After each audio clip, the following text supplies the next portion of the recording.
আমাদের দেশের মানুষ বিচার পায় না, শিশুরা ধর্ষিত হচ্ছে, বর্ডার দিয়ে অস্ত্র ঢুকছে থানাতে, আমার জনগণ বিচার পায় না, মামলা দিতে গেলে মামলা রাখে না, আর স্বরাষ্ট্রমন্ত্রী সংসদে দাঁড়িয়ে উনি বাংলাদেশের মানুষকে প্রতারণার সংবিধান শিখায়। আপনাদের কি অধঃপতন হলে মানুষ আর বিচারও চায় না, কারণ সে জানে বিচার চেয়ে লাভ নাই, কারণ সে বিচার পাবে না। দেশের এমন একটা সময়ে দাঁড়িয়ে বক্তব্য দিচ্ছে এখানে, যখন শিশুদেরকে ধর্ষণ করা হচ্ছে এবং বাবা বিচার চাওয়া বন্ধ করে দিয়েছিল। বাবা বিচার চাচ্ছে না কি কারণে? বাবা বিচার চাচ্ছে না কারণ এই বিচার ব্যবস্থার উপরে বাবার বিশ্বাস নেই। বাবা জানে এই বিচার ব্যবস্থা নিয়ে কিছুদিন ফেসবুকে লেখালেখি হবে, রাজনীতির ময়দানে গরম বক্তব্য হবে, কিন্তু দিন শেষে বাবা তার সন্তানের ধর্ষণের কোনো বিচার পাবে না। এই বিচার ব্যবস্থা জনগণের বিচার নিশ্চিত করতে পারে নাই, অন্যায়ের বিচার নিশ্চিত করতে পারে নাই, আমাদের স্বাস্থ্য ব্যবস্থা আমাদেরকে সুস্বাস্থ্য দিতে পারে নাই। আমাদের দেশের নেতারা যারা স্বাস্থ্যের দায়িত্বে থাকেন, জনপ্রতিনিধিরা, তারা ছুটি পেলে নিয়মিত চেকআপের অংশ হিসেবে সিঙ্গাপুর এবং থাইল্যান্ডে যায়। তাদের সন্তানদেরকে তারা বিদেশে রেখে তারা পড়াশোনা করায়। যেই লোকটা বাজারে জিলাপি বানায়, আপনি যদি ওই লোকটাকে বলেন ভাই আপনি জিলাপিটা খান, সে যদি জিলাপি খাইতে অস্বীকৃতি জানায়, এই জিলাপির প্রতি কি আপনার আস্থা থাকবে? যেই লোকটা এখানে চটপটি বিক্রি করে, ওই লোকটাকে যদি বলেন এই চটপটিটা আপনি খান, উনি যদি বলে যে না এটা আমি খাবো না, আমি অন্য জায়গা থেকে চটপটি কিনে আইনা খাবো, ওই লোকের চটপটি কি আপনি কিনা খাবেন?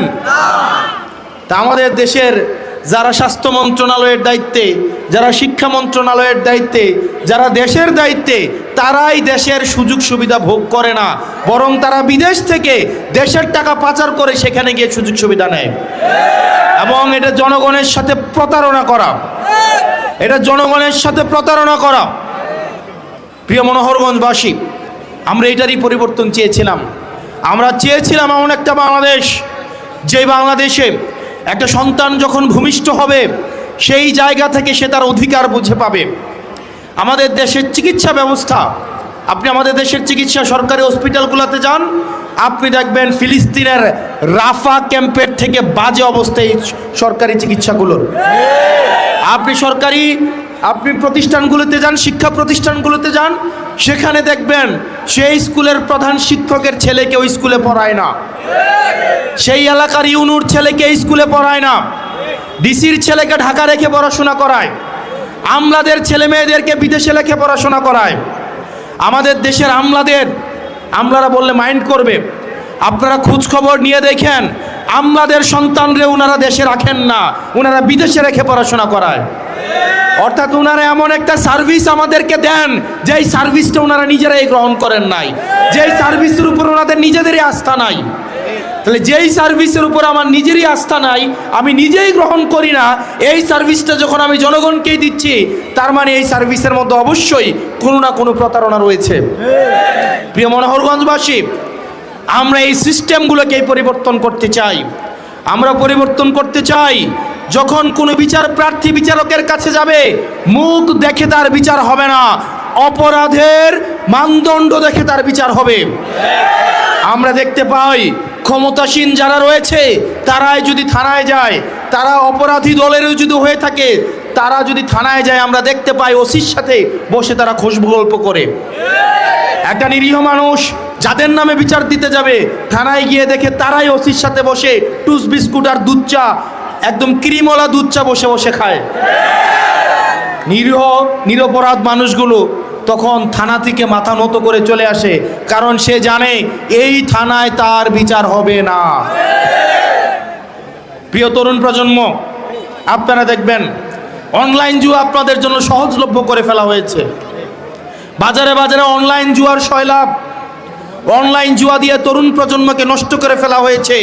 বর্ডারগুলোকে উন্মুক্ত করে দেওয়া হয়েছে। এই বর্ডারে মাদকের উন্মুক্ত প্রসারের মধ্য দিয়ে আমার তরুণ প্রজন্মকে নষ্ট করে ফেলা হচ্ছে। আমাদের দেশের মানুষ বিচার পায় না, শিশুরা ধর্ষিত হচ্ছে, বর্ডার দিয়ে অস্ত্র ঢুকছে থানাতে, আমার জনগণ বিচার পায় না, মামলা দিতে গেলে মামলা রাখে না। আর স্বরাষ্ট্রমন্ত্রী সংসদে দাঁড়িয়ে উনি বাংলাদেশের মানুষকে প্রতারণার সংবিধান শিখায়। স্বরাষ্ট্রমন্ত্রী চোখ খুলে দেখেন, মানুষ বিচার চাওয়া বন্ধ করে দিয়েছে, মানুষ বিচার চাওয়া বন্ধ করে দিয়েছে। আপনাদের কি অধঃপতন হলে মানুষ আর বিচারও চায় না, কারণ সে জানে বিচার চেয়ে লাভ নাই, কারণ সে বিচার পাবে না। প্রিয় মনোহরগঞ্জবাসী এবং এই তরুণ প্রজন্ম, আপনারা আজকে এই বিস্তীর্ণ মাঠে খোলা আকাশের নিচে, সুনীল আকাশের নিচে যারা এসে দাঁড়িয়েছেন, যাদের ভোট দেওয়ার বয়স হয় নাই কিংবা যাদের ভোট দেওয়ার বয়স হয়েছে, পরবর্তী বাংলাদেশ আমরা আপনাদেরকে নিয়ে বিনির্মাণ করব। যেই বাংলাদেশের থানায় গেলে তার রাজনৈতিক পরিচয় জানতে চাওয়া হবে না, যেই বাংলাদেশে চাকরি পেতে হলে মামা চাচা এবং রাজনৈতিক দলীয় পরিচয় থাকা লাগবে না, যোগ্যতার ভিত্তিতে এই বাংলাদেশের প্রত্যেকটা নাগরিক চাকরিতে, মেধায়, নেতৃত্বে এবং রাজনৈতিক নেতৃত্বে আসতে পারবে। প্রিয় মনোহরগঞ্জবাসী, আমরা এমন একটা বাংলাদেশ গড়তে চাই যেই বাংলাদেশে পলিটিক্যাল লিডাররা রাজনৈতিক মঞ্চে দাঁড়িয়ে শুধু বড় বড় কথা বলবে না, বড় বড় কথা বলে তারা নিজেরাই যাবে থাইল্যান্ডে চিকিৎসা নিতে, সিঙ্গাপুরে চেক আপ করাতে, তাদের সন্তানদেরকে তারা ইউএসএ, আমেরিকা, কানাডায় বেগম পাড়ায় রেখে পড়াবে।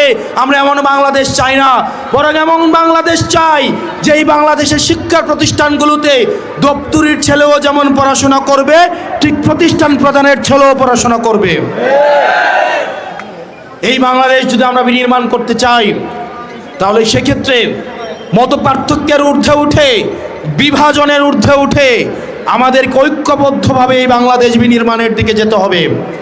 প্রত্যেকটা নাগরিকের মর্যাদা আমাদেরকে প্রতিষ্ঠিত করতে হবে। এবং আমার সামনে যে উদ্দীপ্ত তরুণ সমাজ রয়েছে, আপনাদের সামর্থ্য, শক্তি এবং উদ্দীপনাকে কাজে লাগাতে হবে। আমরা অতীতের রাজনীতিতে দেখেছি তরুণদেরকে লাঠিয়াল বাহিনী হিসাবে ব্যবহার করা হয়। আমরা চাই না তরুণরা কেবল লাঠিয়াল বাহিনী হিসাবে ব্যবহার হোক, আমরা বরং চাই তরুণরা নীতি নির্ধারণী পর্যায়ে থাকবে। তরুণদের আমরা চাই পরবর্তী বাংলাদেশ বিনির্মাণের যে অঙ্কর, সেটা তারা নিয়ন্ত্রণ করবে ইনশাআল্লাহ।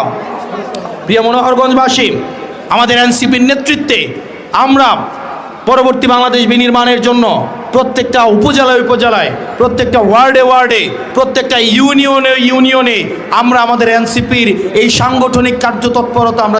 বাংলাদেশের প্রথম প্রধানমন্ত্রী, বাংলার তাজ, তাজউদ্দিন আহমেদ, তার বীরত্বগাথা বলে শেষ করা যাবে না। বঙ্গবন্ধুর অনুপস্থিতিতে তার দৃঢ় নেতৃত্বে এবং তার পদক্ষেপে, বিভিন্ন পদক্ষেপে ভারতীয় বাহিনীকে রাজি করা, ভারতীয় বাহিনীকে আমাদের যুদ্ধে অংশগ্রহণ করানো এবং ভারতের মানে কি বলবো যে অভূতপূর্ব অংশগ্রহণ এবং সহযোগিতায় আমাদের যে মুক্তিযুদ্ধ এবং মুক্তিযুদ্ধের বিজয়, এটার পেছনে বঙ্গবন্ধুর অনুপস্থিতিতে সবথেকে বেশি কৃতিত্বপূর্ণ ভূমিকা যার, তিনি তাজউদ্দিন আহমেদ। যদিও তার বিপক্ষের শক্তিগুলো দাবি করার চেষ্টা করেন তাজউদ্দিন নাকি কলকাতায় পালিয়ে গিয়েছিলেন। যাক, সে কথা, সেই বিতর্কে যেতে চায় না। অবশ্য তাজউদ্দিন আহমেদও আওয়ামী লীগ করতেন, আওয়ামী লীগের নেতা ছিলেন, আওয়ামী লীগ সরকারের প্রধানমন্ত্রী ছিলেন, কারণ তখন তো আওয়ামী লীগ ছাড়া কিছুই ছিল না। তার স্ত্রী জোহরা তাজউদ্দিন আওয়ামী লীগের দুঃসময়ে ৭৫-এর পরে আওয়ামী লীগকে ধরে রেখেছিলেন, আওয়ামী লীগের কাণ্ডারি হিসেবে থেকেছিলেন। তার কারণে আওয়ামী লীগটা টিকে ছিল ঠিকভাবে। তার পরিবার, আওয়ামী পরিবার, যদিও পরবর্তীতে আমরা দেখেছি যে সোহেল তাজ এবং তার বোন ২৪-এর আন্দোলনের আগে পরে এই সময়টাতে তাদের নানা কর্মকাণ্ড আওয়ামী লীগ বিরোধী কর্মকাণ্ডে পরিণত হয়েছে, সেগুলোও আমরা দেখেছি। তার পেছনে সোহেল তাজ এবং তার বোনের অনেক ক্ষোভ রয়েছে, সেই বাস্তবতা জানি, সেই বাস্তবতা নিয়ে আলোচনা করতে চায় না। ২৪-এর ৫ আগস্টে শেখ হাসিনা সরকার পতনের পরে বঙ্গবন্ধুর ওপরে সব থেকে বেশি আক্রমণ হয়েছে। আর একটা বড় আক্রমণ হয়েছে মুক্তিযুদ্ধের ওপরে। প্রফেসর ইউনূস সরকারের আমলেও দেখেছি যে তাজউদ্দিন আহমেদের নামে কলেজের নামকরণ সেটাও পরিবর্তন করেছে। বঙ্গবন্ধুর নামে কিন্তু কিছুই রাখেনি, বেগম মুজিবের নামে কিছু কিছুই রাখেনি, মানে বঙ্গবন্ধুর নামে যদি না রাখে তাহলে অন্যগুলো তো প্রশ্নই আসে না, সেগুলো খুব একটা সমর্থনযোগ্যও না। বঙ্গবন্ধুর নামে কিছু জায়গা তো থাকা উচিত। স্বাধীনতার মহান নেতা তিনি, যার কারণে বাংলাদেশটা স্বাধীন হলো, তাকে এই ন্যূনতম সম্মানটুকু দেওয়া উচিত ছিল, যেটা প্রফেসর ইউনূস দেননি। সেটাও ওই শেখ হাসিনার ব্যর্থতার সঙ্গে মিলিয়ে গুলিয়ে ফেলা হয়েছে। এবার দেখছি যে যখন বিএনপি সরকার ক্ষমতায়, তখনও তাজউদ্দিন আহমেদের নাম মুছে ফেলার একটা চেষ্টা, এবং এই চেষ্টা এতটাই বিতর্কের জন্ম দিয়েছে এবং এই চেষ্টার পেছনে একটা ব্যবসা লুকায়িত আছে বলে গণমাধ্যমে যখন প্রকাশিত হচ্ছে খবর, তখন আমাদেরকে হতাশ হতে হয়। একটা পার্কের নাম, গুলশানে একটা পার্কের নাম যেটা শহীদ তাজউদ্দিন আহমেদের নামে নামকরণ, সেই পার্কের নাম কেন বদলাতে হবে? কেন সেটার নাম, মানে নাম ফলক থেকে তাজউদ্দিন আহমেদের নামটা সরিয়ে দিতে হবে? মানে তাজউদ্দিন আহমেদের মধ্যেও কি ফ্যাসিস্টের গন্ধ খুঁজে পাওয়া শুরু করেছে অতি উৎসাহী কেউ কেউ? আর এই অতি উৎসাহী কেউ কেউ এই কর্মকাণ্ডগুলো যখন করছেন, তখন কি বিএনপি সরকার অনেক বেশি বিব্রতকর পরিস্থিতির মধ্যে পড়ে যাচ্ছে না? চলুন একটু আলোচনা করে বুঝে দেখার চেষ্টা করি যে বঙ্গবন্ধু, মুক্তিযুদ্ধ এগুলোর পরে তাজউদ্দিনও কিভাবে ফ্যাসিস্টের দোসর হয়ে গেলেন। থাকবেন পলিটিক্স টিভির নিয়মিত। বাংলার প্রথম প্রধানমন্ত্রী, বাংলাদেশের প্রথম প্রধানমন্ত্রী, বাংলার বললে ব্যাপারটা আবার মানে ব্যাকরণগত ভুল হয়, তাজউদ্দিন আহমেদ, তার নাম ফলক সরিয়ে দেওয়া হয়েছে, একটা পার্কের নামকরণ বাতিল করা হয়েছে। এই দুঃখজনক ঘটনাও বাংলাদেশে দেখতে হচ্ছে। কোথায় ঘটেছে? বিডি নিউজ 24-এর এই শিরোনামটা দেখে নিন। সেখানে বলা হচ্ছে, তাজউদ্দিন পার্কের নাম পরিবর্তন ধৃষ্টতাপূর্ণ ও মুক্তিযুদ্ধের অবজ্ঞা, 23 নাগরিকের বিবৃতি। মানে এই ঘটনা ঘটানো হয়েছে এবং 23 জন বিশিষ্ট নাগরিক বাংলাদেশের তারা বিবৃতিও দিয়েছেন। সর্বজন শ্রদ্ধেয় একজন নেতার নাম মুছে ফেলার এমন এখতিয়ার রাজুক বা অন্য কোনো সরকারি সংস্থার নেই বলেও দাবি করা হয়েছে। রাজুক এই কাজটা করেছে। এখন প্রশ্ন হচ্ছে, রাজুকে কাকে বসানো হয়েছে? কারা এই কাজগুলো করছে? এই কাজগুলো করে কি সরকারের সম্মান বাড়ানো হচ্ছে নাকি কমানো হচ্ছে? এখানে যেটা বলছে, রাজধানীর গুলশানে শহীদ তাজউদ্দিন আহমেদ স্মৃতি পার্কের নাম পরিবর্তনের ঘটনায় ক্ষোভ প্রকাশ করেছেন 23 জন বিশিষ্ট নাগরিক। ওই ঘটনার প্রতিবাদ ও নিন্দা জানিয়ে সংবাদ মাধ্যমে বিবৃতি দিয়ে আগের নাম বহাল ও সবার জন্য পার্ক উন্মুক্ত করে দেওয়ার দাবিও তারা তুলেছেন। বিবৃতিতে বলা হয়, মুক্তিযুদ্ধকালীন প্রধানমন্ত্রীর স্মৃতি সংরক্ষণে 2020 সালে গুলশানের এই পার্কটির নাম দেওয়া হয়েছিল শহীদ তাজউদ্দিন আহমেদ স্মৃতি পার্ক। কিন্তু সম্প্রতি গণমাধ্যমের খবরে বলা হয়, রাজুক প্রচলিত আইন ও নাগরিক অধিকার উপেক্ষা করে এর নাম পরিবর্তন করে গুলশান সেন্ট্রাল পার্ক ও ক্রীড়া কমপ্লেক্স রেখেছে। একই সঙ্গে সম্পূর্ণ অনৈতিকভাবে পার্কটির ব্যবস্থাপনার দায়িত্ব দেওয়া হয়েছে গুলশান ইউথ ক্লাবকে, যে ক্লাব নিয়ে বিতর্ক রয়েছে। এর আগে এই মানে পার্ক নিয়ে, মানে যে ক্লাবকে নিয়ে বিতর্ক, এবং এই পার্ক নিয়ে এই ক্লাব আগে ব্যবসা করেছে, নানা ধরনের অনৈতিক ব্যবসা করেছে, সেরকম প্রসঙ্গও এসেছে। সর্বজন শ্রদ্ধেয় একজন নেতার নাম মুছে ফেলার এমন এখতিয়ার রাজুক বা অন্য কোনো সংস্থার নেই বলে দাবি করা হয়েছে। আমরা তাদের এই উদ্যোগকে চরম ধৃষ্টতাপূর্ণ এবং মুক্তিযুদ্ধের প্রতি অবজ্ঞারই বহিঃপ্রকাশ বলে মনে করি। এর তীব্র নিন্দা এবং ধিক্কার জানায়। Association for land reform and development ALRD এর নির্বাহী পরিচালক শামসুল হুদার স্বাক্ষরিত বিবৃতিতে গুলশান ইউথ ক্লাবের কার্যক্রম নিয়েও প্রশ্ন তোলা হয়েছে। সেখানে বলা হয়, মূলত একটি অলাভজনক সামাজিক সংগঠন হিসেবে আত্মপ্রকাশ করলেও 2013 সালে তারা, অর্থাৎ গুলশান ইউথ ক্লাব, ওই পার্কে বাণিজ্যিক উদ্দেশ্যে অবৈধভাবে কিছু স্থাপনা নির্মাণ করেছিল। ওই বছরের এপ্রিলে রাজুক মাঠ থেকে অবৈধ স্থাপনা উচ্ছেদের নির্দেশ দিয়েছিল। গুলশান ক্লাব সেটা নিয়ে উচ্চ আদালতে গিয়েছিল। উচ্চ আদালত হয়ে অনেক দিন থাকার পরে অবশেষে সেই স্থাপনাগুলো তারা ভাঙতে বাধ্য হয়েছিল। এই যে অবৈধ বিজনেস করা, সেটার দোষে অভিযুক্ত যে ক্লাব, সেই ক্লাবকে এটার দায়িত্ব দেয়া হয়েছে। মেটিকুলাস ব্যাপার। বিবৃতিতে বর্তমানে সেই একই দখলদার ইউথ ক্লাবের অবৈধ স্থাপনাকে বৈধতা দেওয়ার উদ্দেশ্য প্রণোদিত এবং ন্যাক্কারজনক চেষ্টার অংশ হিসেবে পার্কটির নাম পরিবর্তন করে পুনরায় রক্ষণাবেক্ষণের দায়িত্ব তাদেরই দেয়া হয়েছে। এটার নিন্দা জানিয়েছেন নাগরিকরা। এবং এই নিন্দা যারা জানিয়েছেন তাদের মধ্যে মজার ব্যাপার হচ্ছে যে জুলাই আন্দোলনে শেখ হাসিনার সরকারের বিপক্ষে যারা ছিলেন তারাও এই নিন্দা যারা জানিয়েছেন তাদের তালিকাতে রয়েছেন। মানে মিশ্র সদস্য রয়েছেন এখানে, যেমন রয়েছেন সুলতানা কামাল, সুফিয়া কামালের মেয়ে, বিশিষ্ট মানবাধিকার কর্মী, রয়েছেন খুশি কবির, টিআইবির পরিচালক ইফতেখারুজ্জামান, আবু সাইদ খান জ্যেষ্ঠ সাংবাদিক, অ্যাডভোকেট জেডাই খান পান্না তিনি রয়েছেন, অ্যাডভোকেট সারা হোসেন কামাল হোসেনের মেয়ে তিনি রয়েছেন, এলজিআরডি নির্বাহী পরিচালক শামসুল হুদা, আলোকচিত্রী শহীদুল আলম। এই শহীদুল আলম অত্যন্ত অ্যাক্টিভিস্ট ছিলেন শেখ হাসিনা সরকারের বিরুদ্ধে, এবং শেখ হাসিনা সরকার থাকার সময়ও তার বিভিন্ন কর্মকাণ্ড আমরা দেখেছি।